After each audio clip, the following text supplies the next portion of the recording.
Hello, chère communauté, j'espère que vous allez bien. Je suis ravie ce soir d'accueillir Éric Savard.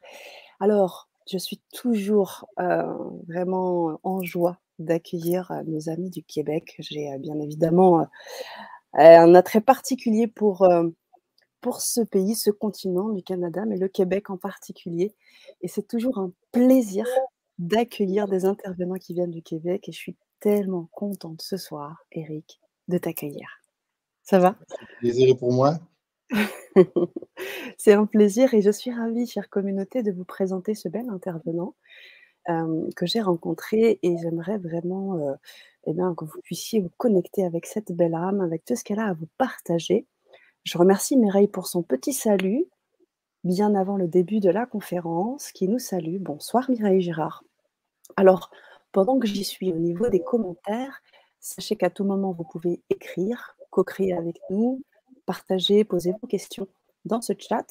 Et vous pouvez bien évidemment aussi nous dire si tout est bon au niveau technique, le son, l'image, si vous nous voyez bien tous les deux, si le son est bon, s'il n'y a pas d'écho, etc. Pour qu'on puisse continuer cette conférence dans de bonnes conditions. Donc, je vous invite toutes et tous à faire ce petit geste. Pour les personnes qui nous suivent sur Facebook et YouTube, enfin sur Facebook plutôt, vous pouvez aussi nous faire des pouces, des cœurs. C'est toujours super au niveau de la vibration. Et puis sans plus tarder, j'aimerais laisser cet espace de Vibra Conférence à Eric. Bonsoir, rebonsoir Eric, et je te laisse cet espace pour pouvoir te présenter, si tu veux bien. Me présenter. Bonjour. Je suis Éric Savard, je suis un habitant de la ville de Québec. Yes. Donc, je suis un musicien. C'est mon travail principal, c'est de faire de la musique. J'ai toujours fait ça, j'ai fait mes études là-dedans. J'ai commencé par le piano quand j'étais tout petit, à l'âge de 7 ans. Puis après ça, j'ai appris d'autres instruments, mais ça a été pendant longtemps ma grande passion et ma principale source d'intérêt. Mais la vie étant ce qu'elle est, parfois, on bifurque, on essaie des choses, on évolue vers des trucs. J'ai toujours été une personne de naturel très curieux.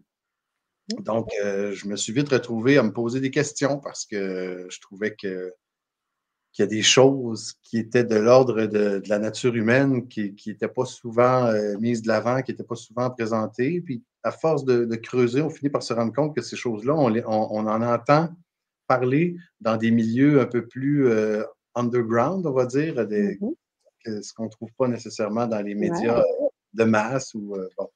Alors, puis l'avantage avec l'arrivée d'Internet,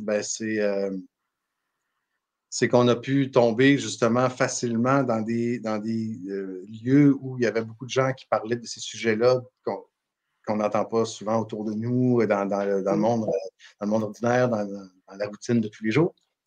Alors moi, j'ai toujours eu une fascination pour ces choses-là qui étaient plutôt occultes et plutôt gardées secrètes, même si c'est des choses évidentes. Voilà, qui sont avec nous toujours. Bien sûr, c'est toujours pas évident, pas toujours évident. Et puis, j'ai intitulé cette vibra-conférence-là retrouver la connexion entre le corps et l'esprit, parce que justement, on se rend compte quand on se met à creuser ces sujets-là, puis quand on se met surtout à s'introspecter nous-mêmes en tant qu'humains, que le corps est le reflet de ce qui se vit à l'intérieur en réalité. C'est qu'on finit même par matérialiser, par créer, co-créer concrètement ce que encore aujourd'hui, la plupart des scientifiques considèrent comme étant du vent. Je veux dire, malheureusement, je veux dire, c'est pas rien. Déjà, il y a 100 ans, je lisais à un moment donné un livre de Carl Gustav Jung, Jung qui était un élève de Freud, qui avait déjà fait des liens entre l'esprit, entre le vécu, la psyché d'un individu et ce qu'il va présenter comme symptômes ou comme problématiques concrètes et physiques. Ce qui fait que là, on est rendu 100 ans plus tard, je pense qu'il est temps que ça se sache. Et comment? Et comment? Complètement. Merci. Oui, Et le plus possible. le plus possible, et c'est pour ça que cette chaîne est là aussi, pour pouvoir faire ce partage.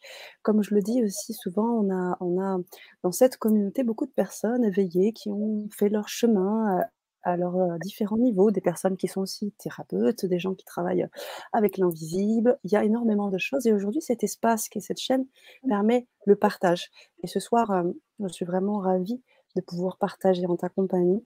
Et oui, que j'ai eu l'occasion d'avoir une longue, et belle discussion avec toi et je pensais que c'était vraiment intéressant et bien de t'écouter et d'écouter les partages que tu as à faire, avec la communauté, ensemble, comme je le disais et comme tu me le disais aussi en off, avec des questions, avec bien sûr vos partages dans le chat, pour que cette Vibra conférence soit des plus vibrantes. Et ben voilà.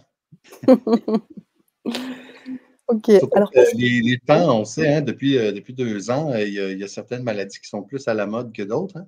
Eh oui, mmh. Et puis, en fait, avoir une compréhension, je pense, un peu plus, approfondie des origines Mmh de mh. tous ces symptômes-là qu'on a du mal à à encadrer, je dirais, à structurer dans notre pensée. On est un petit peu, je pense qu'il y a beaucoup, beaucoup de confusion. Puis cette confusion-là, malheureusement, est un peu décidée, désirée par certaines sphères du pouvoir, mais peu importe, de toute façon, c'est à nous, justement, de tourner ça à notre avantage, puis de profiter que l'attention soit là pour en faire quelque chose de grandissant, puis Mmh. de- d'aller vers un éveil de conscience à ces sujets-là, là. Donc, c'est évident pour moi que si on parle, par exemple, de la grippe, parce qu'en fait, Mmh. on peut en parler déjà, c'est mon atelier, j'aimerais ça qu'il porte là-dessus, hein, c'était, c'était en fait la maladie à la base qui était la plus fréquente et la plus répandue chez tout le monde. Mmh. Tout le monde a déjà eu un rhume, tout le monde a déjà eu, à des niveaux même de plus en plus profonds, ça peut être, bon, Oui. ça descend jusqu'à la bronchite, la pneumonie dans les pires cas, mais sinon, ça peut être juste une petite sinusite ou bon, peu importe, là.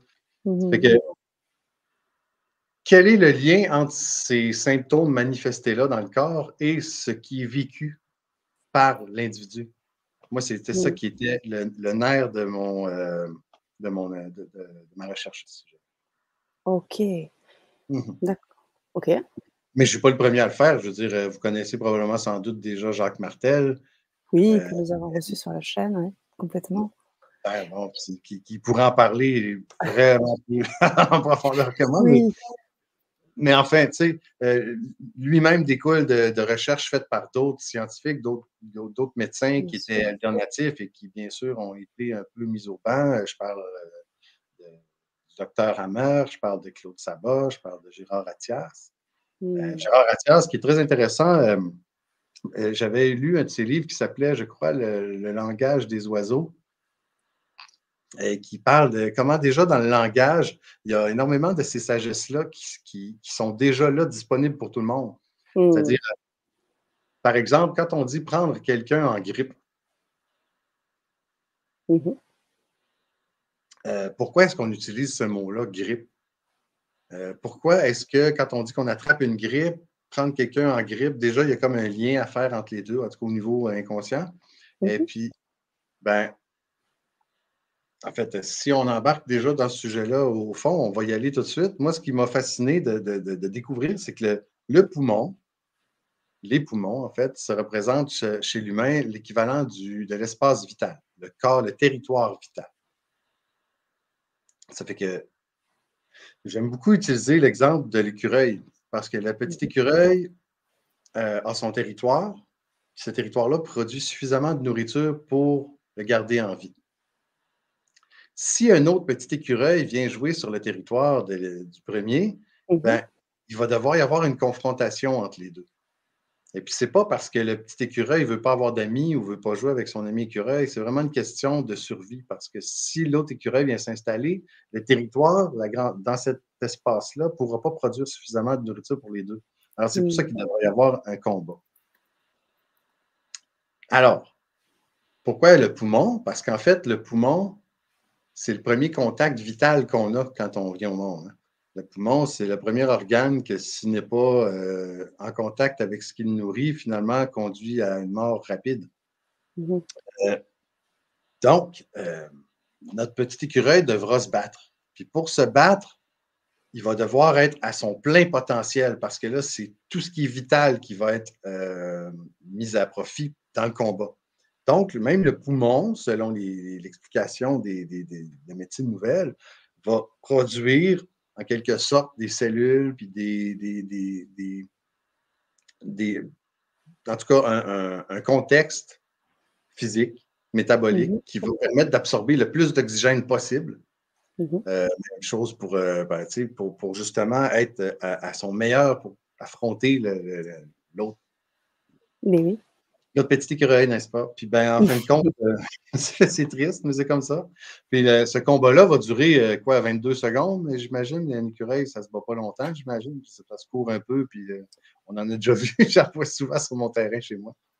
Mais c'est drôle parce que chez un être humain, ça peut s'étirer longtemps. Des situations conflictuelles entre les personnes, ça peut être dans la famille, ça peut être à la maison, ça peut être au travail. Ça peut être dans tout ce qui symboliquement représente ce qui nous nourrit. Ça fait que si c'est par exemple au travail, le territoire vital, à ce moment-là, le travail devient ce qui produit, ce qui va permettre de nous soutenir. Donc, ça peut être un conflit avec un collègue, un patron, c'est souvent des patrons, ça va être. Ça fait que, puis évidemment, il y a autant d'êtres humains, puis il y a autant de façons de vivre ces situations contextuelles-là qu'il y a d'êtres humains, ce qui fait que pour en arriver à avoir une compréhension éclairée, on n'a pas le choix d'avoir un entretien individuel avec la personne. Ce qui fait que c'est ça que je trouve qui manque beaucoup dans notre médecine moderne, allopathique, en tout cas au Québec, c'est le contact entre le patient et le médecin. Le médecin, il va combattre les symptômes, malheureusement. Puis, ben, ça va être un peu triste, mais finalement, la personne retourne à la maison avec aucune compréhension de ce qui s'est passé dans sa vie. Puis il va rester tout à fait susceptible de reproduire les mêmes symptômes quand la situation va se reproduire, plutôt que de le gérer autrement avec une compréhension qui inclut la conscience. Oui? Oui, non, ça me fait penser, j'ai envie de rebondir parce que bien évidemment, on en revient à ces fameuses formations, hein. Après, un médecin effectivement s'occupe des symptômes et c'est parfait, c'est très bien. Tout à fait. Il y a d'autres choses qui se bien évidemment, les médecins sont pas forcément formés et ce qui rend aussi un peu les choses un peu compliquées parce que dans les médecines, dites alternatives, qui sont pas forcément reconnues et cetera et qui ne se substituent pas bien sûr, aux médecins et aux soins, médicamenteux quand c'est nécessaire. Mais on se rend compte que ces médecins ont ce potentiel possible d'agir sur la conscience, mais ils n'ont pas forcément cette formation et c'est bien dommage et c'est en ça où je pense que c'est complètement complémentaire, tu vois? Ah, tout à fait. Mais ils ont l'occasion de le faire. Certains le font par en dessous de façon très subtile parce qu'ils sont surveillés. J'en ai même connu qui ont quitté la profession pour se diriger vers des médecines plus alternatives. Et j'ai l'histoire de cette dame qui était urgentologue et qui me racontait que quand elle pratiquait, quand un patient débarquait à l'urgence, elle devait le placer dans la bonne case pour qu'il reçoive le bon protocole de traitement, alors que lorsque c'est les infirmières qui prenaient le relais, ce qui est normal, c'est dans la logique organisationnelle. Sauf qu'elle, ce qu'elle me disait, c'est que des fois, elle voyait un patient arriver, ça pouvait être n'importe quoi, un polytraumatisé, une personne qui avait vraiment quelque chose de particulier qui lui était arrivé. Elle était capable de déceler quelle aurait été la bonne approche pour lui, mais comme cette case-là n'existait pas, elle était obligée de l'assigner à un protocole de traitement en sachant elle-même que ça n'allait pas être le bon. Ça fait qu'elle a vécu trop souvent ce problème de conscience-là qui fait qu'elle a préféré quitter sa profession. C'est quand même fascinant. Fascinant. Mais bon, Fascinant. ben oui, en fait, c'est ça. En fait, c'est normal qu'il y ait des limites, puis qu'à un moment donné, ces limites-là, on les rencontre, puis on essaie de les dépasser. Je ne dis pas que le système est mal foutu à ce point-là. On a un système fantastique pour traiter tout ce qui est traumatique, mais peut-être un petit peu moins pour comprendre ce qui est chronique. En fait, c'est juste ça. D'accord. Ben, c'est ça. ces gens-là font un travail extraordinaire. Moi, j'ai vécu une opération dans ma vie, c'était une appendicectomie, puis j'étais très, très content que l'opération ait lieu le soir même parce que ça aurait pu Mmh. m'arriver. Mais bon. Et oui, C'est- n'oublions pas que ça sauve des vies. Pardon? Ça sauve des vies. La médecine sauve des vies. Absolument, ben oui, on n'est pas là pour, c'est ça, on est là pour faire avancer les choses et non pas pour vouloir démolir à tout prix. C'est pas ça l'idée. Donc, moi, je suis là justement pour essayer de faire en sorte que le plus de gens possible s'éveillent à cette réalité-là, qu'on a une responsabilité et un authentique pouvoir sur ce qui nous arrive, à condition, bien sûr, de s'ouvrir à s'introspecter, à condition, bien sûr, de s'ouvrir à l'idée que l'esprit existe et n'est pas juste une espèce de chimère fantaisiste qui nous vient du Moyen Âge, à condition, bien sûr, de commencer à prendre conscience qu'il y a des patterns qui se reproduisent dans la vie. Puis en fait, le rhume et la grippe, c'est ça qui est intéressant, c'est que je trouve que c'est une des façons les plus simples d'entrer dans cet univers-là parce que, premièrement, ce sont des maladies que tout le monde a, mais aussi, beaucoup, beaucoup, beaucoup de gens remarquent que, étrangement, j'entends des gens dire c'est drôle, c'est toujours quand je tombe en vacances que je tombe malade. Oui.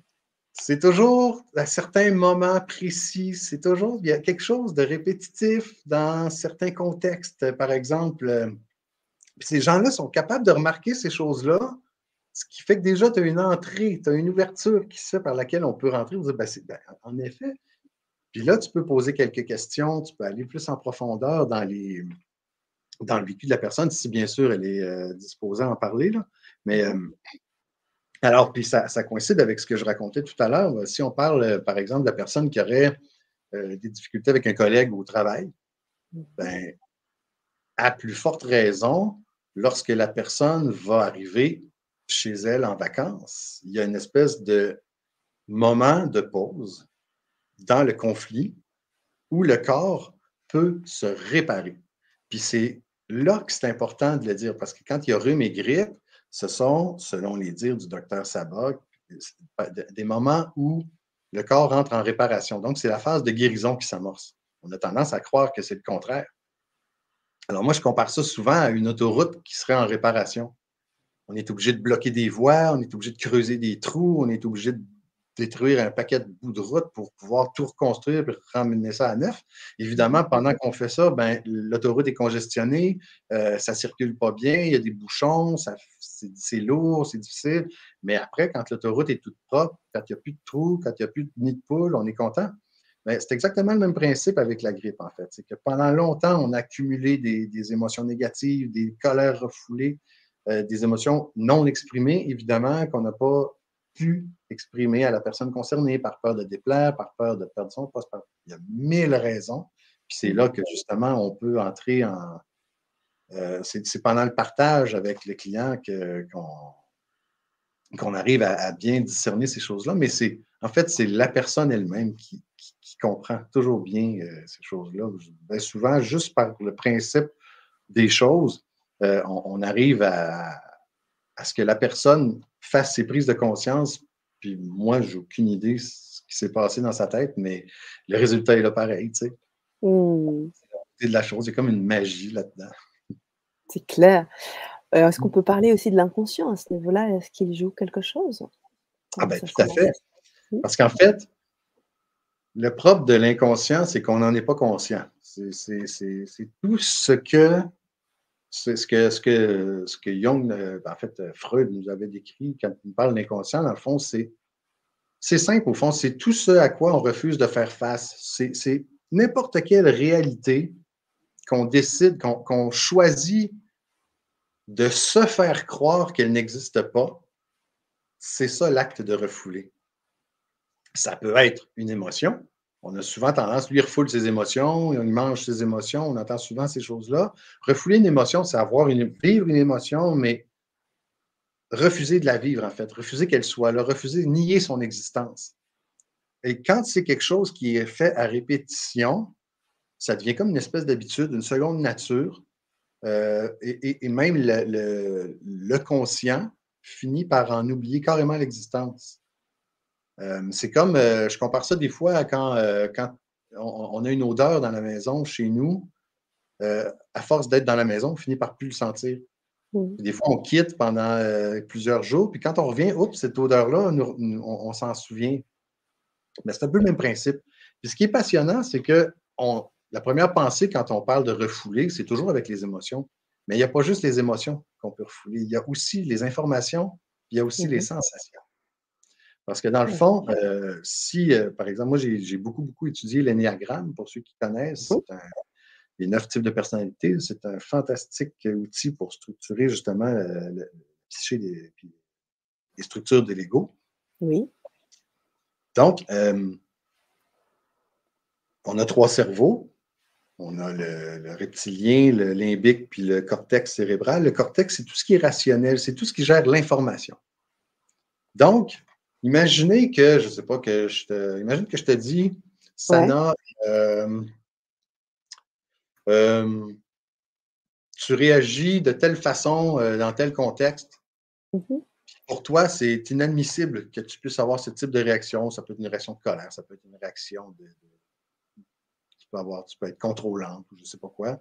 Quelqu'un vient Mmh. te voir et te fait part de sa perception d'un de tes comportements et tu refuses ça parce que toi, ça implique trop de souffrance, ça implique quelque chose, ça implique un jugement que tu aurais sur toi-même qui est trop difficile pour plusieurs raisons. Alors, cette information-là, tu vas la prendre puis tu vas dire non, c'est impossible. Flop. Tu viens de refouler une information. Mmh. On peut faire ça aussi. Puis il y a aussi les sensations. C'est un exemple que j'aime bien raconter. C'est un de mes copains à l'époque qui faisait de la route. Mmh. Puis lui, il avait un type de personnalité comme ça où il avait tendance à refouler ses sensations kinesthésiques. Il me racontait qu'il était en véhicule, il roulait sur l'autoroute. C'est une journée d'été qui faisait assez chaud, 25-30 degrés Celsius. Puis à un moment donné, il me disait, je me sentais pas bien, je ressentais une lourdeur, un malaise, puis j'arrivais pas à mettre le doigt dessus. Puis il continuait à rouler, puis il continuait à rouler, faire comme si c'était pas là, mettre ça de côté. Mmh mh. Puis en fin de compte, il s'est aperçu en arrivant qu'il avait laissé le chauffage au fond dans sa voiture. Tu peux imaginer, en plus, il était Oh! bien rouillé. Puis ça, ben, c'est souvent des personnes qui, dans leur jeunesse, se sont fait dire il ne faut pas que tu prennes de place, il faut que tu restes tranquille dans ton coin. Tu comprends-tu? C'est que c'est des Mmh gens mh. qui finissent par kinesthésiquement pas vouloir prendre trop de place. Alors, toutes ces choses-là qu'on refoule, qu'on refuse de voir, qui ne sont pas que de l'ordre des émotions, en fait, c'est peut-être n'importe quoi, vont finir par vouloir s'exprimer d'une certaine manière. Et puis, c'est là que les symptômes physiques vont se déclarer. Mmh. Ouais, fait que ça, OK. ben, en fait, puis c'est de l'ordre de la psychologie moderne, ça. C'est pas vraiment pas de la théorie de la conspiration ou quoi que ce soit. Je veux dire, la plupart des gens sont en mesure d'admettre ça. Ça fait que c'est une bonne porte d'entrée pour après ça aller plus loin, pour un peu dire, bon, ben, c'est juste, écoute, juste ce qu'on appelait l'effet placebo. Oui, tout à fait. Juste ça. Je veux dire, on lisait ça dans les petites revues de science quand on était jeune, l'effet placebo. Et pourtant, je me disais, mais quelqu'un va prendre un comprimé de sucre au lieu de la pilule, de la vraie molécule chimique, puis ça va avoir le même résultat parce que la personne croit qu'elle prend quelque chose qui va la guérir. Imagine. Mmh Juste mh, ça, je mmh. veux dire, ça mérite que tout l'argent investi dans la recherche s'en aille par là, On est à mon d'accord. sens. À mon Ah oui, sens. entièrement d'accord avec toi. Il y a quelque chose que tu soulèves de très important, et ce que j'ai envie également de soulever, ce qui touche à l'information. Je dis que l'information, on peut la mettre, la refouler et donc là, on parle quantique, clairement. Comment ça se passe quantiquement quand on refoule une information, Eric? Quantiquement, Parce j'aurais que de la c'est ça. misère à dire quantiquement sur le plan physique, j'aurais de la misère à décrire le phénomène. Hein, Mais hein. sur le plan psychique, il y a là carrément la création de notre inconscient. Mmh. Euh, j'ai été en formation justement dans toutes ces choses-là pendant 15 ans avec un type fantastique qui s'appelle Jean-Philippe Brébion, qui a été mon coach et mentor pendant longtemps. Et puis c'est le père de la bioanalogie, s'il y en a qui le connaissent, c'est un Français. Et puis lui, il avait ouvert une école une école de vie consciente dans l'Himalaya. en Inde. Puis il avait beaucoup de contacts avec des bouddhistes là-bas, puis des gens. Il y a eu beaucoup d'échanges justement entre occidentaux et orientaux sur ce sujet-là. Puis à un moment donné, nous, ici, du côté occidental, on a une culture psychanalytique de la psyché. On a Jung, Freud, puis toute cette école-là qui nous a amenés à prendre conscience de ce qu'est l'inconscient, de justement de qu'est-ce que c'est qui nous gouverne de l'intérieur, parfois sans même qu'on s'en rende compte. Et pour eux, le mot inconscient, c'était pas quelque chose qui était évident pour eux. Puis en fin de compte, avec ces discussions-là, ces échanges-là qu'ils ont eus, ils ont fini par se rendre compte que le mot qui se rapproche le plus, en fait, c'est karma. Karma qui est. Puis en fait, moi, quand j'ai compris ça, pour moi aussi, ça a été une illumination parce que karma, honnêtement, c'était pas un concept qui était super clair dans mon esprit. Mais depuis que j'ai compris qu'au fond, le karma, c'est l'inconscient, ben, tout s'est clarifié, en fait. C'est qu'à partir du moment où on refuse quelque réalité que ce soit, on la refoule dans notre inconscient, mais on est responsable de cet inconscient-là, justement. On le crée de toutes pièces en refusant certaines choses, puis en acceptant juste ce qui fait notre affaire en quelque sorte. Pourquoi? Pour éviter les blessures, pour éviter les souffrances, pour éviter toutes sortes de choses. Ça remonte, si on cherche des causes, ça peut remonter à l'enfance, mais de toute façon, tout est accessible ici, maintenant, au présent. Donc, lorsqu'on fait des actions, qu'on fait des choix conscients, que des personnes, qu'on a des reflets, des feedbacks, des échanges, tout ça, et qu'on est dans la pleine conscience, ben, on ne crée pas de karma. Donc, on ne crée pas d'inconscient parce qu'on choisit d'intégrer tout ce qui est par nos choix, par nos actions, par notre conscience que certaines choses, on doit faire face à absolument tout. Mais quand je dis faire face, ça veut juste dire prendre la responsabilité. Puis quand je dis prendre la responsabilité, ça ne veut pas dire se sentir coupable de quelque chose ou victime ou quoi que ce soit. Prendre la responsabilité, c'est dire, ben, OK, moi, voici le matériel avec lequel je dois travailler pour avancer dans la vie parce que c'est ça que la vie me propose, tout simplement.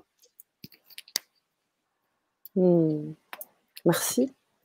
Ouais, merci Eric. Alors, j'ai une question bien sûr qui me brûle les lèvres. Tu as intitulé cette vibra-conférence « Pacifier son esprit pour un corps en santé ». J'ai envie de te poser la question, comment pacifier son esprit, Eric? Justement, ça tombe superbement bien dans le cours de discussion. On dirait que c'était arrangé. Parce qu'en fait, c'est ça. Si une information, une réalité quelconque, une particularité, une information, une sensation, qu'elle vienne de l'extérieur ou qu'elle vienne de l'intérieur, se présente à notre conscience. Si on décide d'en rejeter une partie, c'est qu'en quelque part, on déclare la guerre à cette réalité-là. C'est une façon de ne pas être en paix avec quelque chose, que ce soit un comportement déplaisant d'un collègue, que ce soit... ça peut être mille choses, hein?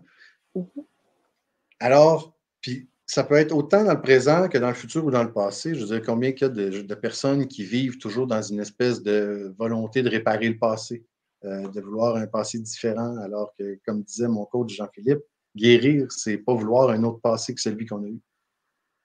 C'est toujours le conflit intérieur entre un idéal et la réalité telle qu'elle est qui génère les tensions internes qui mènent à terme à des symptômes.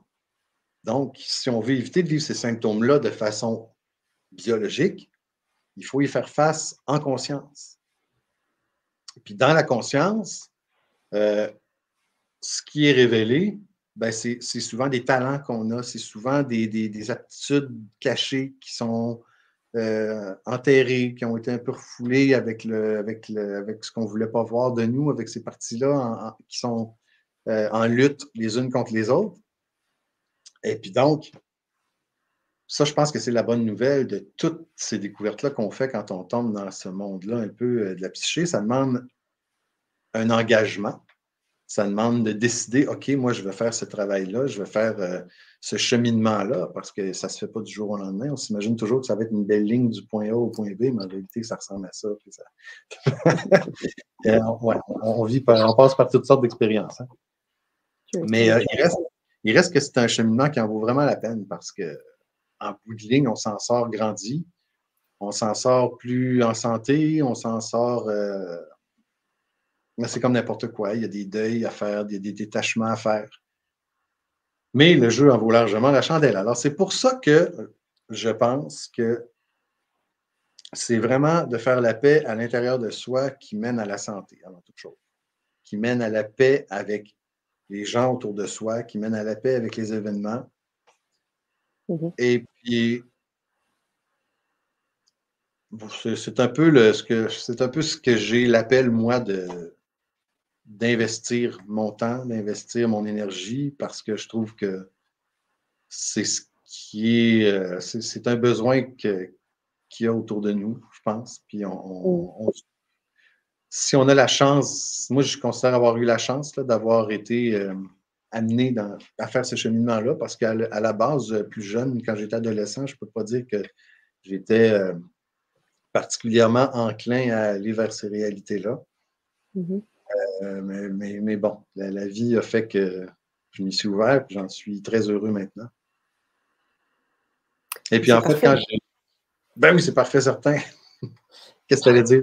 Non, non, c'est toi et puis tu disais? Ah, ben je disais que c'est mon approche. Quand je rencontre quelqu'un, quand on veut travailler des petites choses, quand on veut. Je pense que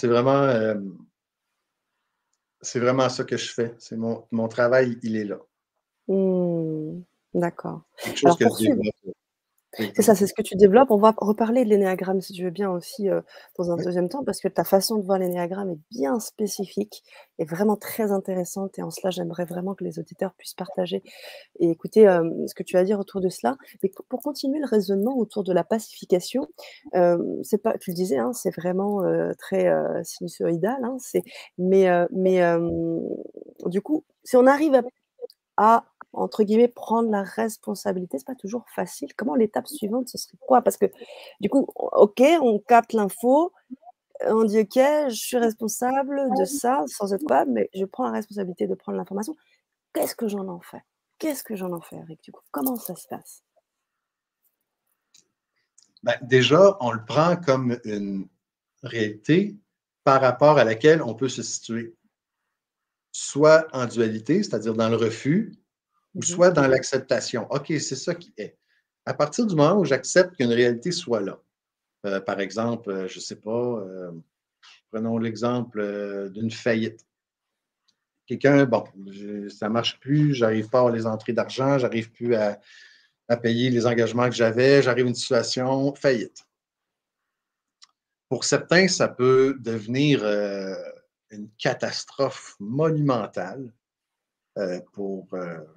qui peut aller jusqu'à manifester un cancer, ça peut être grave, ça peut générer de la colère, du stress, de l'anxiété, ça peut passer par, ça peut être une catastrophe, alors que pour d'autres, euh, ça peut être accepté comme une occasion justement de repartir à neuf, sur des nouvelles bases plus solides, Mmh. sur quelque chose de différent. Ça peut être une question justement de considérer une expérience comme étant terminée pour pouvoir passer à autre chose.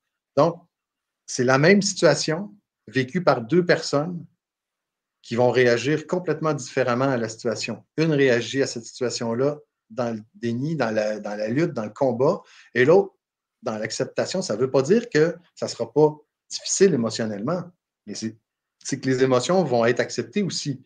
Peut-être qu'une personne qui va perdre son entreprise pour laquelle elle a travaillé pendant 10, 15 ans va devoir prendre un bon 2 semaines de pause pour pleurer toutes les larmes de son corps, le temps que le deuil soit accepté, qu'il soit fait. Puis ce temps-là doit être pris. Il y en a beaucoup qui ne se l'accordent pas, ce temps-là. Ça fait partie du processus. Mmh. Puis c'est pas mal. Il y en a beaucoup, tu sais, culture occidentale, machiste, un petit gars, ça pleure pas, ben, on relève nos manches, puis on transforme tout ça en action. Je dis pas qu'il faut non plus passer des mois et des mois à se comporter comme une victime éplorée, puis à rester accroché à un passé qui était meilleur. C'est pas ça non plus. C'est vraiment juste de dire, OK, je dois atteindre la neutralité, et puis pour le moment, j'accepte que je n'y suis pas encore. Mais après Mmh. un certain moment de pause, de repos, de vécu ressenti qui n'est pas nié, on sent qu'il y a une paix qui se réinstalle. Puis c'est à partir de cette paix-là qu'on va pouvoir rebondir puis aller vers autre chose en acceptant. Puis on réalise de toute façon que quand on agit de cette façon-là, l'événement lourd, l'événement difficile qui nous est présenté va être difficile pendant beaucoup moins longtemps que si on résiste. Mmh. Puis, OK. oui. Et puis, je te laisse continuer. Ah ben, et puis je peux parler aussi d'expérience parce que moi-même aussi, j'ai eu toutes sortes de situations dans ma vie. J'ai déjà eu une entreprise avec des associés. À un moment donné, ça a arrêté de fonctionner. Il a fallu que je fasse aussi un détachement par rapport à ces choses-là. Plus jeune, le détachement était plus difficile, il était plus dans la lutte, dans la colère. Puis maintenant, j'ai bien vu que ça ne donne rien de se débattre, puis qu'il faut au contraire prendre l'occasion qui nous est présentée pour aller plus loin. Ouais, complètement. C'est très intéressant ce que tu me dis autour de la paix, qui serait donc la clé pour pouvoir faire ce détachement, pour pouvoir faire cette, transmutation et pouvoir, aller, visiter d'autres choses et d'autres parts en nous. C'est important aujourd'hui, qu'on t'invite aussi sur la chaîne parce que tu es, aussi le témoin d'un certain nombre d'expériences, tu viens de le dire. Et alors j'ai envie de te dire, quelles ont été un peu les étapes pour accéder à cette paix et où t'en es toi aujourd'hui à travers cette paix? Comment tu as passé les étapes pour pouvoir, accéder à ce que tu as aujourd'hui en termes de ressenti, de détachement et tout ça? Et je ne peux pas prétendre être rendu à une paix chronique. Je suis un petit être humain comme tout le monde en cheminement, puis à tout bout Bien de champ, sûr. il y a des situations qui sont plus difficiles à vivre que d'autres. Vous pouvez imaginer, comme musicien professionnel, les 2 dernières années, moi, je travaillais beaucoup dans l'événementiel. Mmh. L'événementiel qui est tombé à plat du jour au lendemain, Oui, boum. bien sûr. Alors là, je me suis retrouvé dans une situation où les rentrées d'argent ont comme stoppé net. Puis moi, j'aime pas l'idée de dépendre d'un chèque fourni par l'État. Ça fait que je me suis dit, bon, il a fallu vraiment que tu sais, que je fasse de mon mieux, mais j'ai fait de mon mieux justement en acceptant la situation et en me disant, qu'est-ce que ça me laisse le temps de faire? Fait que ça m'a Mmh. laissé beaucoup de temps justement pour m'introspecter, pour apprendre, pour C'est approfondir un ça. paquet de choses qui font même que j'en suis aujourd'hui à discuter avec toi. Probablement que ça ne serait pas arrivé il y a 3 ans parce que justement, je savais que j'y venais. Tu sais, ça fait quand même depuis le début des années 2000 que je suis pas mal à fond dans toutes ces choses alternatives-là. Mmh. J'ai commencé à bouffer des livres d'énéagramme peut-être autour de 2005, 2006. J'avais un intérêt phénoménal pour ces choses-là parce que j'avais déjà l'intuition qu'il y avait des types d'humains. On aurait dit Mmh. des sortes d'humains, puis même juste, ça va loin l'énéagramme parce que, euh, par exemple, les jumeaux identiques sont toujours Mmh. du même énéatype. Du même, Juste hein? ça, énéatype, le même Alors, type. le Alors, il y même a 9 types de énéatype. personnalités. Ouais, Voilà, voilà. Il y a prends 9 le types temps de de personnalités dans l'énéagramme et si vous êtes des d'accord, jumeaux identiques, vous avez le même type. Ce qui est OK. la preuve que cette structure-là commence à se construire dès la conception. Alors moi, ça m'a évidemment, si vous êtes des jumeaux non identiques, alors là, c'est 2 ovules qui ont été faits. Donc là, déjà, il y a une différence. Mais forcément, si vous avez vous partez du même œuf qui s'est scindé en 2, vous avez quelque chose de commun. Mmh. Donc, c'est dire à quel point on va au cœur du cœur de la structure de l'individu quand on se met à fouiller là-dedans. Moi, je trouve ça fascinant. Euh, on peut expliquer, justement, tu voulais que j'en parle. Oui.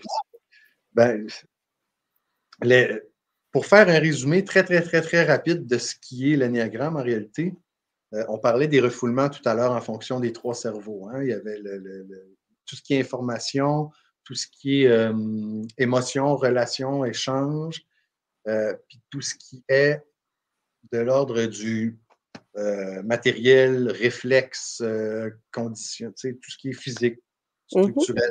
géré par le cerveau reptilien. Bon. Dans une structure de personnalité, souvent, on va dire on a les visuels, les auditifs, puis les kinesthésiques. En tout cas, par chez nous, on parle souvent de ces 3 types de personnes-là. Ben, c'est un peu ça que ça exprime. Donc, ça nous fait 3. Mais chaque type va préférer cette énergie-là, soit kinesthésique, soit relationnelle, soit rationnelle, les petits nerds, des petits en bon français, va vouloir utiliser cette énergie-là avec une dominante soit vers l'extérieur, soit vers l'intérieur, ou soit dans une recherche d'équilibre entre les deux. Donc, prenons par exemple le type relationnel. Le type 2 va avoir une personnalité fondée sur c'est une personne très, très relationnelle, mais vers l'extérieur. Donc, son rapport avec l'autre, et va avoir tendance à nier un peu sa relation avec lui-même, sa relation avec ses besoins, ses émotions. Le type 4 va faire le contraire. Il va avoir une priorité il va mettre sa conscience beaucoup sur ses propres besoins, sur une attention tournée vers ses ressentis, ses émotions, son émotivité qui va prendre beaucoup, beaucoup de place dans sa vie, alors que le contact avec l'autre va être un petit peu moins important. Puis tu as le type 3 qui est pris entre les deux, qui cherche, lui, à créer un équilibre, à trouver le point de contact entre le besoin de l'autre et son propre besoin. L'émotion de l'autre, sa propre émotion. Souvent, le type 3 va commencer sa vie en ayant une conscience très, très floue de l'émotion, de faire la différence entre l'émotion de l'autre et sa propre émotion. Quand on prend conscience de ces choses-là, puis en fait de tout ce qui en découle, parce qu'après ça, on se rend compte que des individus vont avoir des comportements identiques, mais pour des objectifs complètement opposés. Ce qui fait que si on est conscient du type d'individu, on peut déjà mieux interpréter le comportement. Je donne un exemple personnel. Le type 1, qui est appelé par beaucoup d'auteurs le perfectionniste, c'est un type qui utilise l'énergie kinesthésique, donc son corps, tourné vers l'intérieur. Donc, imagine, on veut raffiner, peaufiner, améliorer, toujours devenir meilleur, avoir... ce sont souvent des personnes qui vont être bons en danse, dans une discipline qui demande, en yoga beaucoup, une discipline kinesthésique. Et puis, ben, cette propension-là qu'ils ont de toujours vouloir s'améliorer, améliorer les choses autour d'eux autres, ben, ils vont vouloir que ça soit partout parfait autour d'eux. C'est pour ça qu'on va souvent trouver que c'est des gens qui sont très... les autres types, en fait, vont trouver que ce sont des personnes qui peuvent être un peu pointilleuses, un peu trop axées sur le détail des choses, tout ça. Puis ces personnes-là vont parfois aller vers les autres pour les reprendre, pour venir dire tu sais, tu devrais faire ça comme ça au lieu de comme ça. Ici, tu as oublié une virgule, tu devrais mettre ta virgule comme ça. Moi, ce type de personnalité-là m'énervait, ben, franchement, quand j'étais plus jeune. Je trouvais que ça m'énervait. Bon, bref. Puis quand j'ai compris que pour un type 1, se donner la peine de faire ça pour un autre, c'est une marque d'appréciation. Ben là, j'ai arrêté d'interpréter ça comme étant une espèce d'ingérence dans mon expérience du moment. Puis, je me suis mis à remercier la personne pour son apport en réalité. Fait que ça change tout le... Tu sais, il y a Francine Dallaire, qui est une Québécoise, qui a écrit des livres fantastiques. Je pense que c'est mon auteur préféré pour tout ce qui est sujet néagramme. Puis son livre s'appelle « S'aimer plus authentiquement grâce à l'énéagramme ». Puis c'est en plein ça. Pour moi, c'est le... Justement, ça entre dans une démarche de pacification.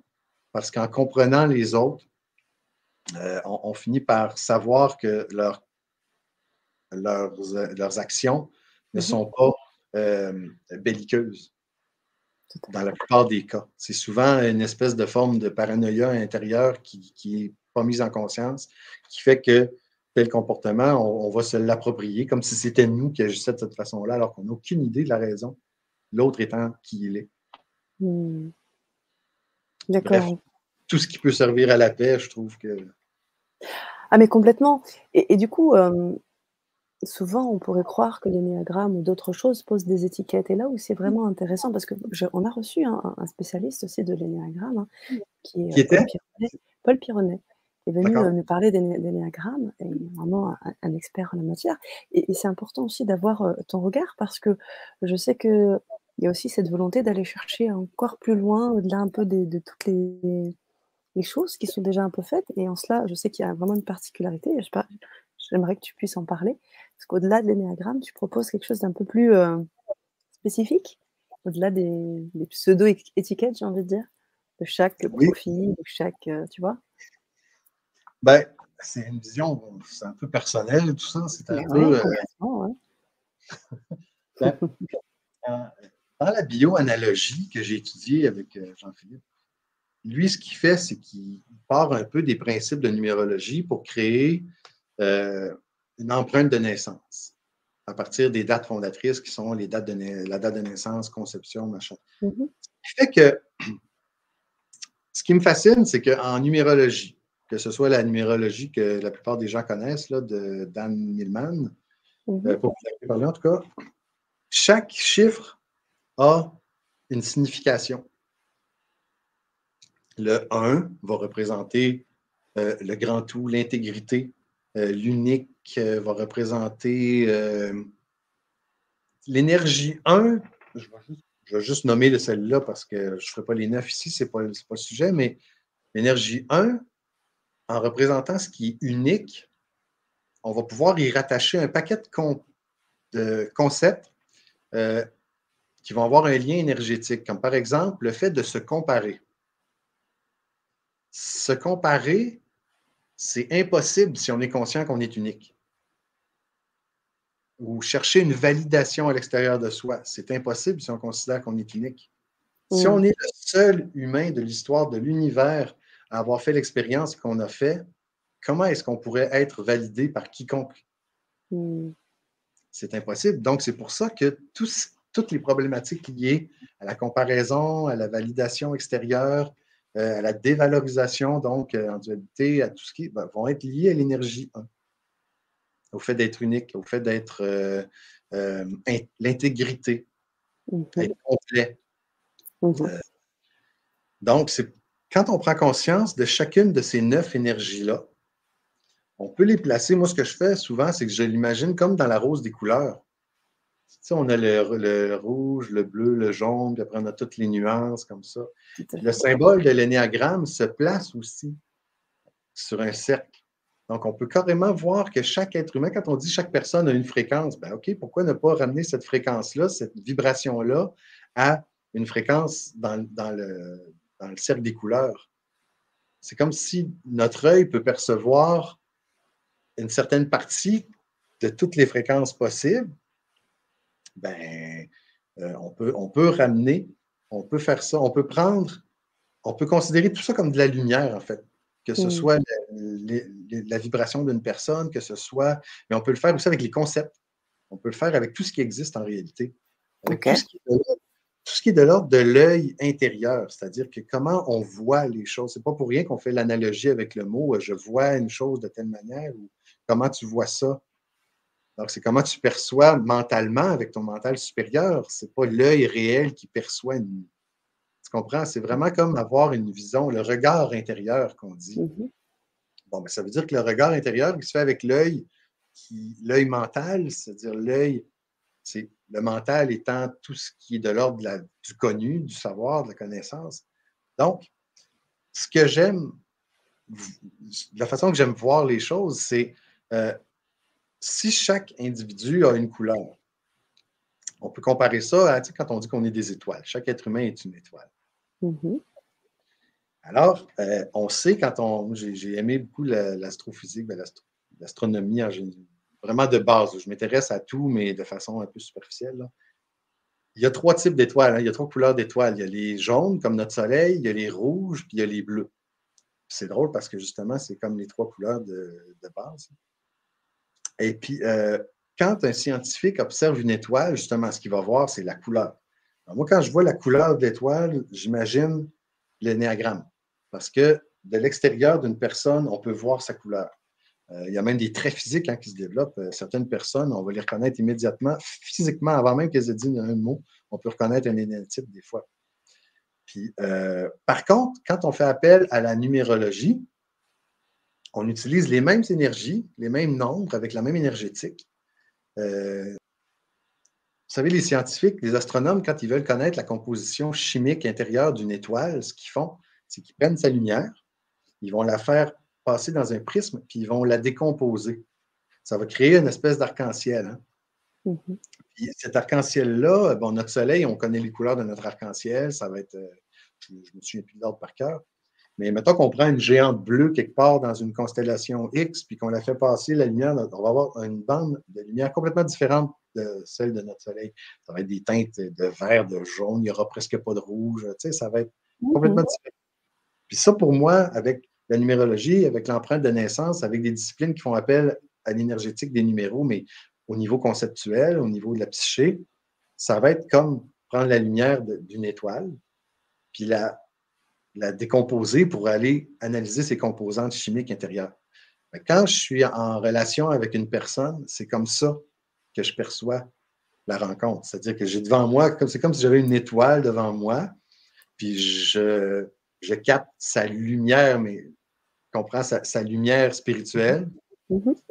puis je suis capable de percevoir un paquet de concepts, justement, comme ça, dans sa structure interne, puis de voir où est-ce qu'ils sont par rapport à l'échange que j'ai avec lui, certains points qui peuvent être à recadrer, des croyances à retravailler, tout ça, qui font qu'en réalité, en bout de ligne, on finit par réparer pas réparer, c'est pas le bon mot, mais plus progresser dans le cheminement de Mmh. conscience. Mmh. OK, donc si je résume bien, tu utilises, cet énéagramme, tu utilises l'empreinte de naissance, on appelle communément date de naissance, avec les apports de numérologie et puis surtout, tu travailles avec l'énergie, quoi. La lumière, c'est de l'énergie. Il y a quelque chose qui passe quand tu dis que tu peux capter quelqu'un, son énéatype juste en le regardant, c'est qu'il fait une information, il y a une lumière, il y a une énergie, il y a quelque chose qui se dégage. Est-ce qu'on pourrait dire ça? On pourrait. Euh, on pourrait dire ça. Il y a plusieurs, encore une fois, c'est de comprendre qu'il y a plusieurs façons et plusieurs types d'énergie. Il y en a qui vont travailler avec l'énergie d'une façon beaucoup plus kinesthésique, qui possèdent un don avec les mains, avec le corps. Tu sais, il y a beaucoup d'ostéopathes, de kinésiologues Mmh mh. qui vont travailler de cette façon-là avec les gens Mmh. sans nécessairement entrer dans les détails de la vie. Alors que moi, je travaille plutôt, je dirais, j'appelle ça souvent travailler avec les lignes de code. Ceux qui font de l'informatique savent que pour qu'un ordinateur fonctionne, tu as ce qu'on appelle le hardware, qui est la partie matérielle de l'ordinateur, physique, ben, fonctionne si le logiciel qui est installé est bien codé, la machine va bien fonctionner. Mais s'il y a des problèmes de codage, ben, c'est là que la machine va avoir des ratés. Fait que moi, mon énergie, je la place là. Oui, c'est une façon de percevoir énergétiquement, mais je ne vais pas manipuler cette énergie-là de façon kinésiologique. Kinesthésique, Mmh. c'est un petit peu moins dans mes cordes. Peut-être un jour, mais je ne suis pas rendu là. OK. Alors quand tu reçois des gens qui te demandent, qui veulent avoir justement en fonction de leur empreinte de naissance, comment tu abordes les choses? Ben, en fait, les Est-ce gens que ne me demandent pas en fonction de leur empreinte de naissance. Idéalement, mmh, ce qu'on fait, c'est parce qu'en fait, je ne veux pas me limiter à un outil. Je ne veux pas me limiter à une structure d'intervention, on pourrait dire, je ne veux pas appeler ça comme ça non plus. Je ne veux pas me limiter à. Je veux rester totalement et 100% ouvert à ce qui va se présenter dans la rencontre au moment de la rencontre.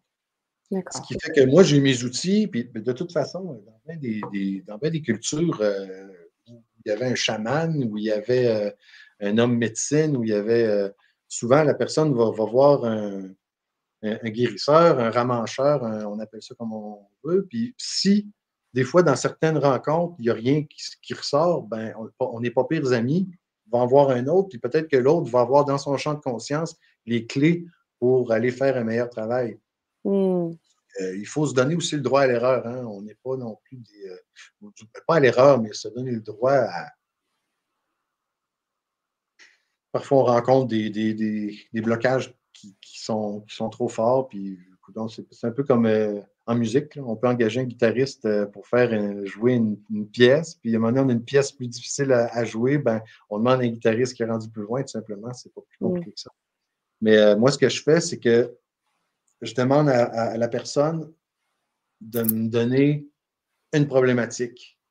Ça peut être un conflit avec une personne, ça peut être une difficulté dans une relation, ça peut être un malaise physique quelque part, ça peut être une anxiété, une peur X, ça peut être n'importe quoi, ça peut être quelque chose que quelqu'un t'a dit il y a 10 ans qui t'obsède encore, ça peut être... mais vraiment, là, quelque chose avec quoi tu n'es pas en paix, tout simplement. Puis à partir de là, avec mes outils, je vais essayer de faire en sorte que euh, tu puisses cheminer, tu puisses voir la chose différemment. C'est vraiment une question de changer son regard par rapport à une situation, en prendre Mmh. la responsabilité, accepter que ce soit ce avec quoi tu as à travailler, plutôt que de toujours maugréer en disant « Mais pourquoi est-ce que ça m'arrive à moi? » Mmh. Puis à partir de ce moment-là, déjà, il y a une bonne partie du travail qui est fait.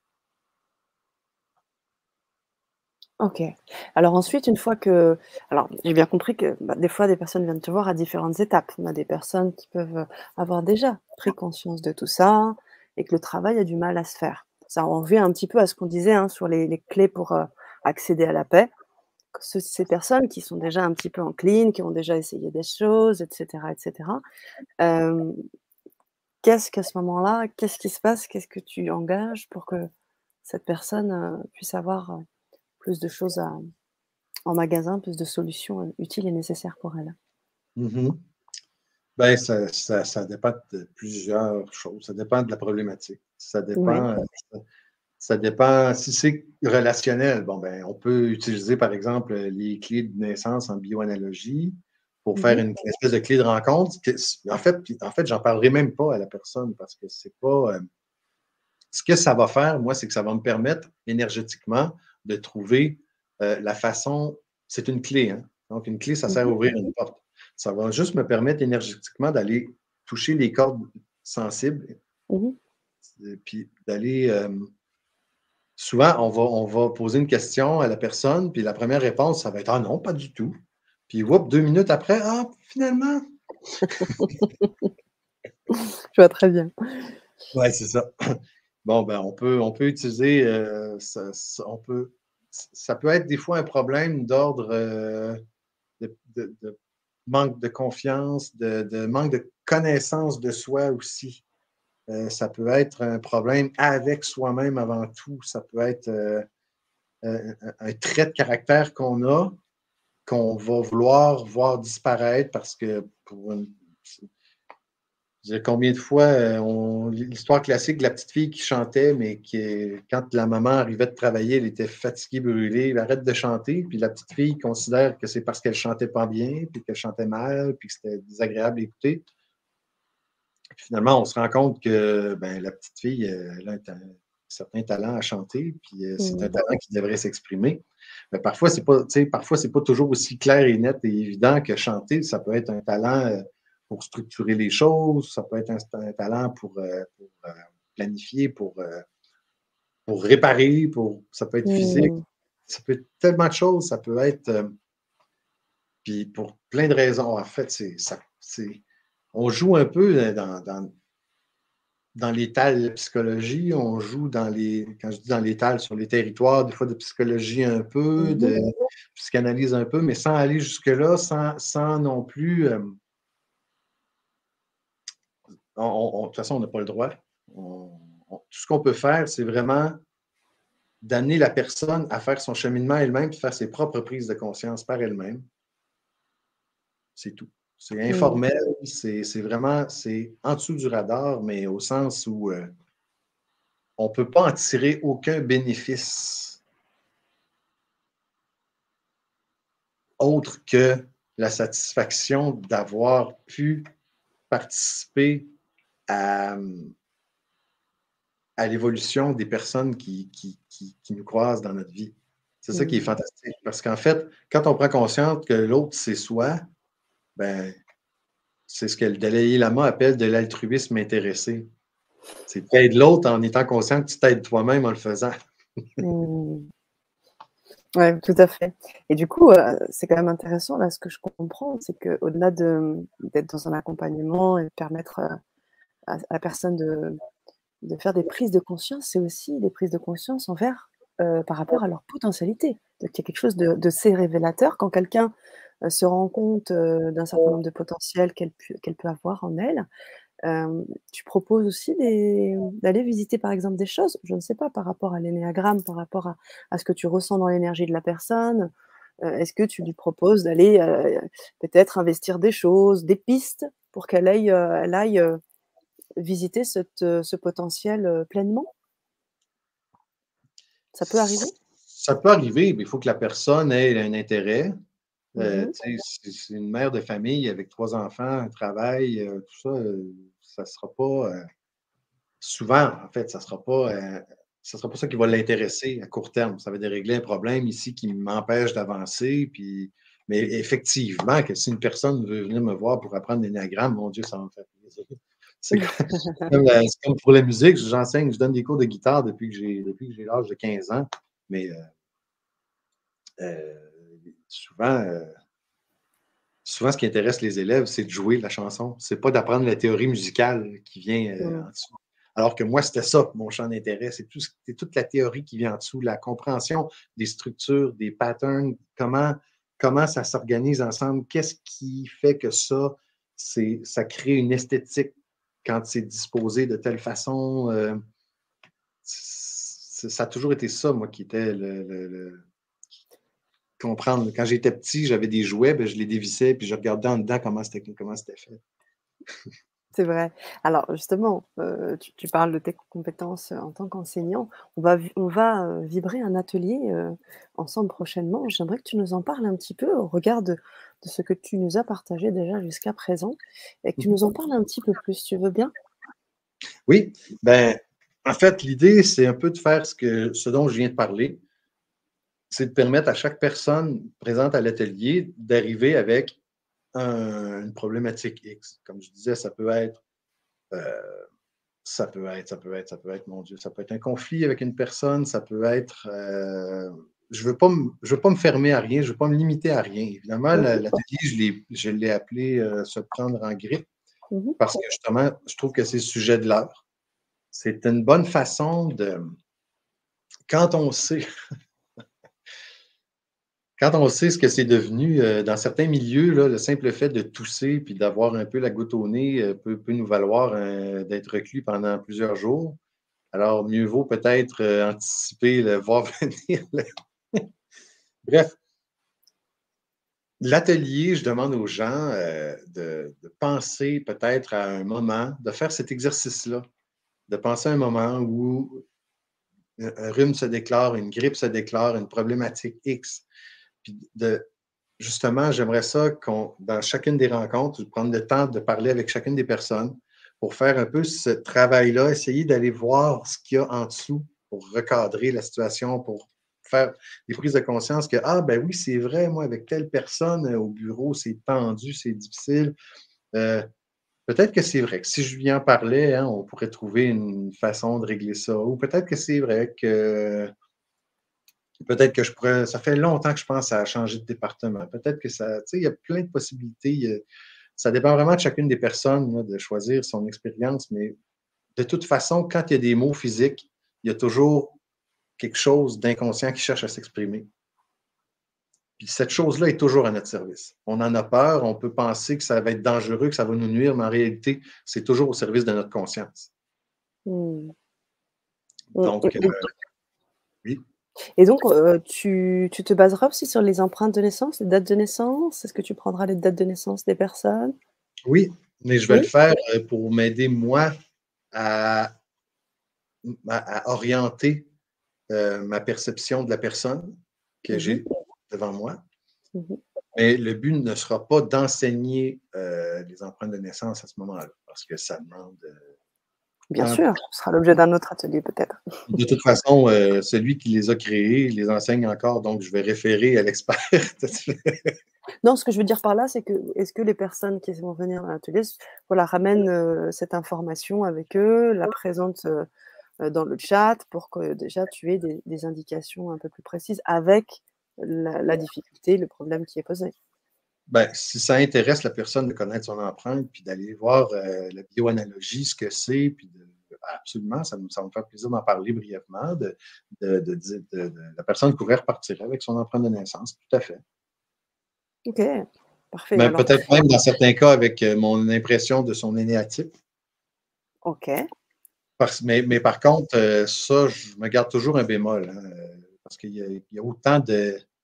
Faut imaginer que pour chaque type, il y a 1/9 de l'humanité, ce qui fait que des fois, c'est difficile de percevoir la couleur, surtout quand c'est. Vous savez, la culture va beaucoup, beaucoup teinter nos comportements, va beaucoup, beaucoup teinter nos façons d'être, d'agir. Et puis, ça va. Cette teinte-là est facile. Quand on est à l'intérieur, comme moi, je suis un Québécois, donc quand je vois d'autres Québécois, c'est plus facile pour moi de discerner rapidement leur énéatype que quand je suis avec un Français ou quelqu'un de n'importe quelle autre nationalité. Euh, c'est pour ça que, à moins que ce soit vraiment évident, je ne vais probablement pas en parler ou peut-être orienter la personne à se poser elle-même la question. Puis pose-toi, tu sais, va voir, mais en me gardant toujours le droit à l'erreur. Là, ce ne sera pas c'est pas un diagnostic d'expert, c'est vraiment comme euh, c'est vraiment juste par intérêt, puis par. Il faut s'amuser là-dedans aussi. Là. Si on fait un jeu de la découverte de soi, puis surtout une expérience, sans la prendre au sérieux, sans en faire de quelque chose de trop sérieux, c'est là que ça devient plus attirant. Parce que si ça devient quelque chose de lourd, puis OK, là, je m'engage, puis quelque chose d'austère, puis de monastique, puis là, ça peut vraiment devenir rébarbatif, alors qu'en réalité, c'est un jeu. Mmh. On joue. C'est sûr et on laisse la place aussi à nos intuitions parce que c'est vrai que quand on a ce côté un peu, tu parles d'austère et ce genre de choses, souvent c'est le mental, c'est le conscient qui prend, un peu plus, l'ego aussi qui prend de plus en plus, Tout de à fait. place. Ça ne veut pas dire d'avoir un minimum de discipline, c'est pas ça. Mais On est d'accord. c'est juste d'amener de la tempérance dans la discipline, tout simplement. Mmh. Mmh. Génial. Ah oui, OK. Alors pour les personnes là qui souhaitent se connecter sur cet atelier, vous pouvez à tout moment vous procurer l'atelier d'Éric qui aura lieu prochainement. Je pense que vous avez la date dans le lien que je vais vous donner. Cet atelier sera enregistré, c'est-à-dire que même si vous n'êtes pas, présent, vous pourrez avoir cet enregistrement et bien évidemment, l'atelier est non périssable, disponible à vie. Vous pourrez l'avoir et le revoir autant de fois que vous le souhaitez et après donc cet atelier, si vous avez envie aussi d'aller plus loin ou si vous avez des questions encore plus poussées, à tout moment, vous pouvez nous contacter, via Le Grand Changement ou directement, avec Éric pour poser toutes vos questions et si vous voulez un suivi, personnalisé, vous irez aussi, vous questionnerez, Éric là-dessus. Vous pourrez avoir aussi un rendez-vous avec lui. Sachez, que cet atelier, vous pouvez donc, être là en live, poser vos questions et même si vous êtes ensuite, sur un replay, vous pouvez aussi de nouveau contacter Éric sans problème à partir du moment où vous vous êtes procuré l'atelier. C'était juste un petit point technique et on a des questions, Éric, justement par rapport au tu vois, tu parlais de donner des exemples, des choses comme ça pourra peut-être nous donner un avant-goût de ce que sera l'atelier que nous allons aussi, vivre prochainement. Hem, je crois que c'était, voilà, Marie-Juliane qui nous dit: «Un conflit avec ma maman, mon frère aîné, mon petit frère». Alors, qu'est-ce que ça pourrait, soulever, par C'est exemple? une question, ça? Oui, parce qu'en fait, à un moment donné, tu étais en train de dire: «Est-ce que, ça dépend, les exemples?» et puis donc du coup, Marie a mis un exemple, voilà de difficulté actuelle. D'accord. Donc, Marie-Juliane a un conflit avec sa maman, son frère aîné et son petit frère. C'est cela. Mais il faut, en fait, que je demande à la personne qu'est-ce que ça lui fait vivre. Est-ce que, Mmh. parce que peut-être que la personne, ah, j'ai un conflit, mais je m'en fous, je fais ma vie. Alors, est-ce que ça te fait vivre de la peine? Est-ce que ça te fait vivre de la. de la colère, c'est important d'intégrer justement le vécu puis la façon que c'est vécu avec la personne. Mmh. Alors donnez-nous peut-être un peu plus de détails, Marie. La question que tu as posée, c'est, Moi, Éric, oui, par rapport ben, à Marie. c'est qu'est-ce que ça te fait vivre? Qu'est-ce que ça te fait vivre? OK, super. Marie, vous pouvez nous répondre. J'en profite pour mettre un très beau message d'Happy Eternally qui me dit: «Notre divin bonheur, c'est pour toujours, alors je continue à croire en l'amour». Hem, Jacques Martel nous parle de la transmutation par le cœur, par l'amour. Comment tu vois ça, toi?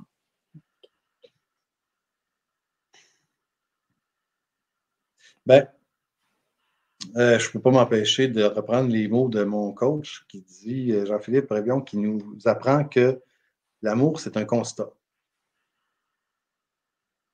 Finalement, ça se ressent, mais ce ressenti-là, il se constate par la conscience. L'amour, Mmh. c'est pas quelque chose qu'on donne ou qu'on reçoit ou qu'on. C'est quelque chose vraiment qui se partage, qui est là quand on est dans un partage, quand on est en confiance et qu'on peut communiquer en confiance avec quelqu'un, qu'on sait qu'on peut être pris comme on est, qu'il y a une appréciation commune, qu'il y a la paix qui s'installe, ben, l'amour est. Il apparaît comme ça, comme un souffle qui se promène entre les personnes.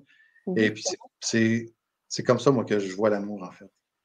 C'est vraiment comme c'est un état qui est là et qu'on peut constater quand il y a ça. Partage, confiance, Mmh. gratitude. Donc un état, un constat, est-ce que c'est aussi une énergie? Oui, pourquoi pas? Ouais, ouais. Ben oui. Une On information constate. aussi, du coup? Ben oui, en fait. Mais là, tout est dans tout, comme disait un chanteur québécois. Là. Mais Ouais. oui, ah oui, tout à fait. Il y en a beaucoup, il y a même des physiciens quantiques qui disent maintenant que dans le fond, cette vibration-là d'amour, c'est notre façon de ressentir la structure, le champ universel, le champ énergétique universel même. Mm. Et ce qui nous permet justement, bah, d'être connectés à toutes ces choses, dans la matière et aussi dans l'au-delà, parce qu'on en a pas parlé, mais comment ça se passe à ce niveau-là? Comment on peut capter? Ben, on capte parfois des choses, personnes qui peuvent venir te dire: «Bah, voilà, moi je dis n'importe quoi, je parle avec mon mari décédé, je voilà», ce genre Mhm. de choses. Comment tu appréhendes ces choses-là? Dans le bon sens, hein, du terme. Ah, ben, je les considère comme étant tout à fait réels. Mmh. Toutefois, ce n'est pas ma spécialité. Je sais qu'il y a des personnes qui en font état puis qui sont capables de travailler, même de communiquer, des personnes qui sont médiums, Mmh. qui ont des contacts. Une personne qui viendrait me voir pour ça, je pense que je préférerais la référer à quelqu'un qui est. Toutefois, si cette personne-là a elle-même un problème par rapport au fait d'avoir ces contacts-là, là, j'interviens. Encore Mmh. une fois, est-ce que tu es en paix avec le fait d'avoir ces contacts-là? Parce que, tu vois, je connais des personnes qui ont, depuis longtemps, ces facultés-là de contacter les gens au niveau de l'astral, les énergies, tout ça, les entités, mais Mmh. qui ont perçu ça soit comme un envahissement, soit comme une tare, soit comme parce que c'est vrai que ça peut devenir dérangeant. Quand on ne maîtrise pas ça, quand on est capoté, fait que souvent ces gens-là vont carrément fermer la porte, là, clac, Mmh. d'un coup sec. Alors, ça peut devenir un problème. Mais évidemment, la porte peut rester fermée comme ça toute ta vie, puis tu es tout à fait en paix avec ça. Parfait. À partir du moment où c'est quelque chose avec quoi tu n'es pas en paix, là, on peut intervenir, on peut aller voir c'est quoi la source de la discorde. OK. C'est tout ça, en fait, ça revient au fait que j'ai probablement choisi d'être musicien dans la vie parce que ça me permettait justement de mettre de l'harmonie là où il y avait discorde. Dans le fond, c'est ça, harmonie. Pour qu'il y ait de la paix, il faut qu'il y ait de l'harmonie. Quand on fait de la musique, on prend des vibrations, puis on en fait quelque chose d'harmonieux. À l'intérieur de soi, on a toutes ces vibrations-là, toutes ces parties de soi qui vibrent, qui interagissent. Puis des fois, ben, il y en a qui sont déphasés par rapport à d'autres, qui créent des tensions, qui créent des dissonances. Puis l'idée, en les replaçant, puis en recadrant, tout ça, ça recrée de l'harmonie à l'intérieur de soi, qui fait qu'après, ben, la santé, on a un corps en santé. Mmh. Alors si Ben, je peux me permettre, tu oui. permets à chacun de créer sa mélodie personnelle, quoi. Ben, absolument. Mais Oui. une mélodie, ce n'est qu'un seul son. Alors, oui, Ah, ultimement, notre vibration, elle est ce son-là. Toutefois, pourquoi ne pas être une symphonie, tiens? avec plaisir, avec plaisir. OK, Eric, Alex qui valide. Yes, Ah, avec un pouce. génial. Super. Alors Marie, elle nous a pas encore répondu. Vous pouvez poser vos questions, chers, amis qui êtes présentes avec nous. Mylène, ravie de vous avoir parmi nous. Mylène qui nous a partagé une de ses références, je ne sais pas si tu l'as hein? Mhm. Richard Rohr, Andreas Hébert, je n'ai pas lu celui-là, Mmh. mais c'est sûrement excellent. Ils sont tous Génial. bons. Ils sont tous Elle bons. t'a C'est sûr, elle est arrivée un peu plus tard dans la conférence et qui parlait d'inconscient, c'est peut-être inconscient aussi, non? Alors on a parlé pas mal d'inconscient au début, de la conférence. Mylène, je vous invite vraiment à regarder, dans son intégralité la Vivra conférence. Vous aurez très certainement des éléments par rapport à la question qui a été que vous avez posée et pour les personnes qui ont d'autres, questions, je vous invite à les poser. Et je vous remets également le lien pour pouvoir vous connecter à l'atelier. Hem, L'idée, à la fin de cet atelier, si on peut parler d'acquis ou de choses qui pourraient changeraient, ce serait quoi, concrètement, Eric? À la fin de l'atelier, Ouais. ben, le fait d'avoir un peu, je dirais, peaufiné notre perception de ce qui pouvait amener à créer des conflits intérieurs qui mènent à des états de rhume, de grippe, de tout ce qui est conflit, dans le fond, relationnel au niveau du territoire, tout ça. C'est en fait tout ce qui tourne autour de la problématique de la grippe, du rhume. Il n'y a qu'à ouvrir le livre de Jacques Martel pour aller Mmh. déjà. Bon, il y a Jean-Philippe Brébion aussi qui avait écrit des trucs. Il y en a plein. Il y a Gérard Attias. Tous ces gens-là qui font un peu de la médecine nouvelle, qui vont. Tu sais, tout est une question de regard, une question de. C'est comme une étude de tendance. Hein? Étant donné qu'il y a toujours plein d'exceptions aux règles, il y a toujours. Moi, je compare ça souvent à un vieux de 75 ans qui est dans son village, assis à la même place tous les soirs, qui regarde les nuages, puis qui est capable de dire ah, d'après moi, dans 2 heures, il va pleuvoir. Bon, ben, plus il vieillit, le vieux, moins il va se tromper parce qu'il va avoir tellement vu de cas de figure différents qu'en fin de compte, il va avoir amélioré son art de prédiction de s'il va pleuvoir dans 2 heures. Mais en fait, il va toujours y avoir une personne qui arrive avec une façon de voir la chose qui va être. On n'y aurait jamais pensé. Mais c'est ça qui est la richesse. C'est ça qui crée toute la richesse. C'est ça qui Mmh. fait c'est ça qui rend la chose aussi passionnante parce que chaque cas est un nouveau cas. Puis vient enrichir notre perception de l'ensemble. Ça fait que tout le monde, on a tous un nez, mais tout le monde a un nez différent. Tout le monde sait c'est quoi un nez, c'est à quoi ça sert un nez, c'est qu'est-ce qui peut arriver avec un nez, qu'est-ce qu'on peut faire avec un nez.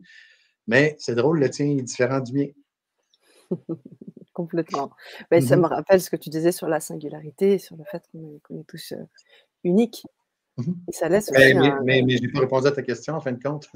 C'est que quand on a peaufiné cette compréhension-là du rhume, la grippe et tout ça, ben déjà, ça nous met un pied dans une observation de soi qui est plus responsabilisée. Mmh. C'est que, en fait, la- le prochain bobo qu'on va avoir, ben, on va se demander, attends un peu, est-ce que ça pourrait être justement causé par quelque chose, un conflit intérieur, une croyance erronée, quelque chose qui se travaille au niveau des lignes de code, au niveau du logiciel intérieur? Bon, ben, pourquoi pas? Déjà, d'en prendre conscience, ça fait que quand le mal arrive, on a déjà moins tendance à se précipiter sur des béquilles extérieures, on va dire, puis on a plus tendance à se regarder puis à aller voir dans des références alternatives pour comprendre ce qui se passe. Puis Mmh. notre propre vie devient beaucoup plus même intéressante. Mmh. Et puis éviter les schémas. Et tu en parlais, les choses, les patterns, là, les choses qui Absolument. se Les répètent. schémas qui sont créés par l'inconscient et donc par le karma. Karma, Et oui. c'est ça. Le Et karma, et le c'est comment on réagit. et le transgénérationnel aussi, parce que des fois, on dit: «Bah, voilà, alors comment tu Tout à fait. traites ça toi?» Ah, ben, le D'accord. transgénérationnel, ça marche, tout s'imbrique comme les pièces d'un casse-tête. C'est-à-dire que le transgénérationnel, ce qu'on dit être de l'ordre du génétique. Ah, ça, c'est génétique, j'y peux rien. Ça fait longtemps que l'épigénétique, qui est la science justement de la génétique, mais en fonction de ce qui est transformatif à l'intérieur de ça. C'est-à-dire que ça fait déjà longtemps qu'on sait que le gène n'est pas quelque chose de fixé dans le ciment. Il y a plein de mutations qui peuvent se produire. Et puis les scientifiques qui parlent de cette compétence-là, qui est l'épigénétique, Mmh. vont Mmh. nous parler aussi que la conscience, en fait, on peut observer nos propres pensées. Puis ces pensées-là vont être le fruit de croyances. Puis ces croyances-là vont s'inscrire dans le corps, dans nos gènes. Donc, quand on fait une prise de conscience, puis que des fois, on a des virages à 180 degrés dans nos vies par rapport à quelque chose qu'on a appris, par rapport à une vision qu'on a qui change, on entend souvent des gens de spiritualité dire il faut que ça aille s'inscrire dans nos cellules. Ben, c'est ça qu'ils veulent dire en réalité. Sur le plan scientifique, c'est qu'une croyance qui change va changer l'expression d'un gène dans nos cellules. Donc, ce qui est génétique, il faut voir, souvent c'est familial. Souvent, d'une génération à l'autre, dans une même famille, il y a certaines croyances qui vont être transmises. Ça peut être des croyances limitantes, ça peut être des croyances erronées, ça peut être des problématiques. Il y en a autant qu'il y a toutes sortes de nuages.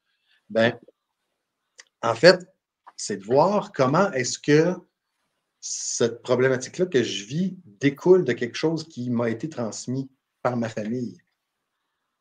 C'est comme ça que je le traite, tout simplement. OK. D'accord, donc du coup, à un moment donné, la personne va évoquer le transgénérationnel ou est-ce que toi, tu questionnes aussi pour savoir si ça vient d'avant ou est-ce que tu t'en préoccupes pas puis tu vas venir changer, transmuter, à partir de là? Ben, en fait, c'est ça qui est beau, c'est que tout est possible. On n'est pas obligé de connaître le passé parce que tout est dans le présent. Mmh. On peut venir voir aujourd'hui. C'est sûr que de savoir qu'une croyance me vient de mon arrière-grand-père qui a vécu telle situation quand il était petit, moi, dans le fond, oui, ça peut aider, ça peut éclairer, ça peut mettre en contexte, ça peut être intéressant, mais ça intéresse surtout le mental en réalité. Parce que la personne, à partir du moment où elle prend la responsabilité ici maintenant qu'elle a cette croyance-là, son origine, Peu importe. on s'en fout un petit peu. Puis même, certains, certaines personnes, certains auteurs vont considérer ça comme étant un nettoyage de la lignée. Il y en a qui, tu sais, Oui. souvent les Amérindiens, ces gens-là, considèrent que quand on fait ces prises de conscience-là, ces nettoyages-là, ben, ça les nettoie aussi pour les ancêtres. D'ailleurs, les physiciens quantiques nous révèlent de nos jours, avec la nouvelle science qui sort des gens comme Philippe Guillemot, ou, tu sais, ils vont nous dire que le passé et le futur, en fait, n'ont pas de réalité propre. Ça fait que dans le présent, on peut changer le passé comme on peut changer le futur. Ça c'est des concepts qui m'explosent la tête. J'adore ça, j'adore. Mais en effet, c'est vrai que si tu fais une prise de conscience qui change tes gènes, ben, c'est comme si le résultat de ce que tu es devenait le résultat d'une lignée qui n'avait jamais eu le problème en question. Ça fait que c'est comme si tu avais carrément changé ton passé. Mais ça se change tout seul, je veux dire, au présent. Là, c'est vraiment un travail de. Fait qu'on sort de la causalité. On n'a plus besoin de trouver la cause, la cause, la cause, la cause, la cause, la cause, la cause. Déjà, faire la paix avec ce qu'on vit, avec son présent, il y a un des principes dans la philosophie hindoue qui est, il y a, comme un des 4 principes de la philosophie hindouiste, je crois, c'est ce qui est arrivé est la seule chose qui pouvait se produire.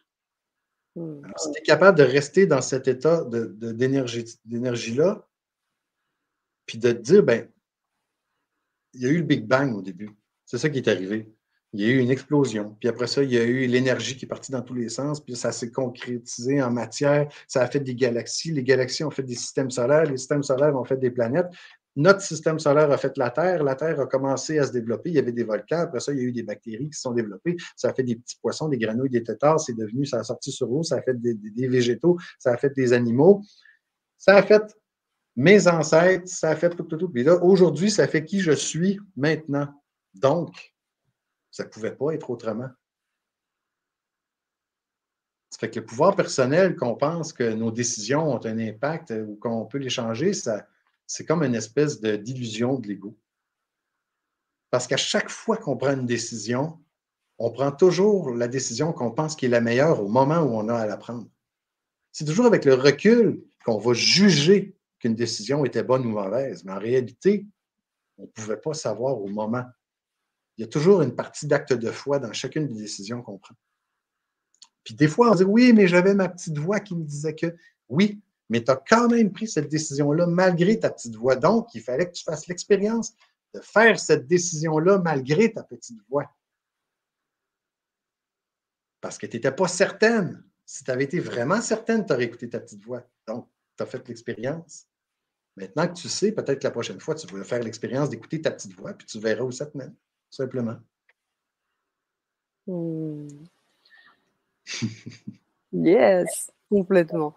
Et ça me parle. La petite voix, cette petite voix qui est la voix intuitive, la voix, ça peut être plein de choses, hein, j'imagine. Ah oui. Ah oui. Mmh.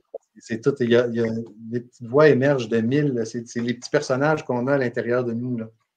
Si vous connaissez Charlotte Hoffman, elle parle souvent de ces petits personnages intérieurs avec les petites voix, Ouais, blabla, blabla. Super intéressant. c'est ça. Et là-dessus, alors tu apportes aussi des éclairages? Est-ce que tu peux aussi guider, accompagner pour que ces personnes, que tu reçois soient, plus à même de capter tous ces personnages en soi? Oui, Ouais. si la problématique, si la discussion nous porte vers cet endroit-là, pourquoi pas? C'est de mettre en Mmh. lumière des parties de soi qui sont c'est sûr que moi, je conçois souvent un individu comme une société. C'est-à-dire que tu sais, as above, so below, ce qui est en haut est en bas. Si les principes qui régissent une structure sociale vont être les mêmes principes à l'intérieur d'un individu. Ça fait que si dans une société, il y a une partie de la population qui est réprimée, qui est refoulée, qui est censurée, mais ces gens-là, à un moment donné, vont avoir envie de parler, puis de crier, puis ils vont faire ce qu'ils peuvent pour être entendus parce qu'ils souffrent. C'est le même principe. Ça fait que si à un moment donné, il y a une partie du corps qui est affectée, cette partie du corps-là a un travail à faire au niveau de l'organisme global, bien, cette Mmh. partie-là va se mettre à crier, puis ce cri-là, la conscience va le percevoir comme une douleur, comme une souffrance. Donc, ça va être un petit personnage qu'on peut associer juste pour faciliter puis rendre agréable la perception des différentes parties de soi. Génial, merci. Merci Eric. Alors, je vous invite, les amis, à écrire si vous avez, des questions, des partages encore à faire.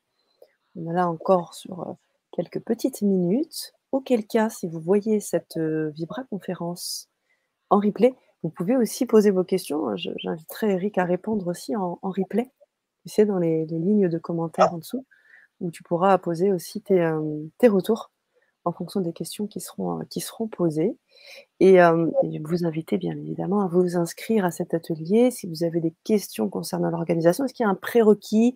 Est-ce qu'il y a des choses à part, donc la situation problématique? Est-ce qu'il y a il y a quelque chose? On doit se préparer, prendre des notes? Comment ça se passe? Ou est-ce qu'on vit, on est dans la réception? Comment on vit l'atelier, On Eric? le vit Comment on en va bien? simplicité. Évidemment, étant donné que je préférais que les discussions tournent autour de, de conflits humains, de grippe, de tout ce qui était dans l'énergétique dont on a parlé tout à l'heure, justement pour Mmh. aider les gens à faire des liens. Plus on est de gens à parler d'une situation avec les différentes euh, nuances, plus c'est facile, justement, un peu comme plus c'est facile de devenir ce vieillard assis sur son banc en train d'essayer de voir venir les nuages puis la pluie. Là.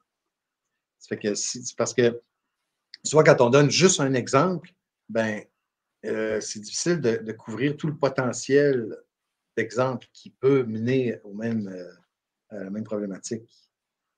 Ça fait que je pourrais commencer l'atelier par justement en nommer quelques-unes.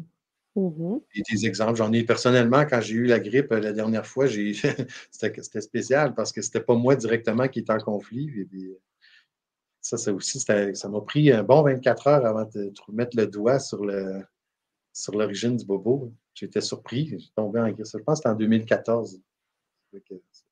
Mmh. Non, mais ce serait intéressant de voir ça et puis c'est vrai, parfois on passe des épreuves, de la maladie sans en ressortir forcément avec, toutes les prises de conscience. On ressort fort, persévérant ou et autres, mais c'est vrai que ça va être intéressant de pouvoir aussi exposer des cas comme Mhm. cela pour pouvoir, aller chercher, encore plus loin. Et pour ça, Absolument. on te remercie, par avance. Merci à vous toutes et à vous tous pour cette magnifique Vibra conférence. Merci à toi Eric. Ça Vous m'a fait pouvez à plaisir. tout moment revoir cette conférence sur LGC, YouTube, Facebook. À tout moment vous inscrire sur les ateliers sur l'atelier pardon, qui est enregistré et comme j'aime le dire, j'aime laisser le mot de la fin à mon intervenant donc je te laisse cet espace pour conclure cette Vibra conférence. Moi, je vous remercie toutes et tous et je vous dis à très, très vite. Ben, je vais tout simplement exprimer ma gratitude et te remercier, Sana, pour justement permettre ces espaces-là d'exister, permettre cette information-là de circuler parce que je me suis toujours intéressé à ce qui était de l'ordre de l'évolution, de la croissance puis de Mmh. l'expansion, autant au niveau de la conscience humaine que de la conscience de la planète et de l'évolution de la race humaine sur la Terre pour qu'on s'améliore et puis qu'on ne fasse pas encore tout le temps les mêmes erreurs. Bref, sentiment de gratitude. Merci à toi. Allez, au revoir. Au revoir, à bientôt.